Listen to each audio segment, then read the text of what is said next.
XFM Business News.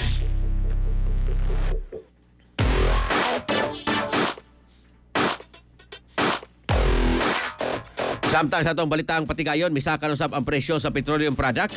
Kagani ang buntag nga natimaan sa ikaduhang sunod nga pagtaas sa gasolina sa ikaupat sa diesel o kerosene.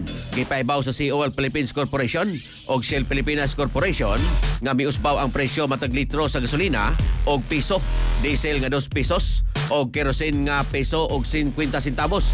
Ang clean fuel o petrogas mo patuman usab sa mga pagtaas gawa sa kerosene nga wa nila gibaligya. Nag-usab ang bagong presyo kagani ang alas 6 sa buntag, Enero 20 gawa sa clean fuel nga magsugod unya alas 4:01 sa hapon sa moong adlaw. Ang uban pang kompanya wa pang pahibalo sa ilang adjustment. Ang Department of Energy Oil Industry Management Bureau kon DOE o IMB may forecast sa posibleng pagtaas tungod sa tensyon sa Iran o US nga makapahugno karon sa supply sa crude oil.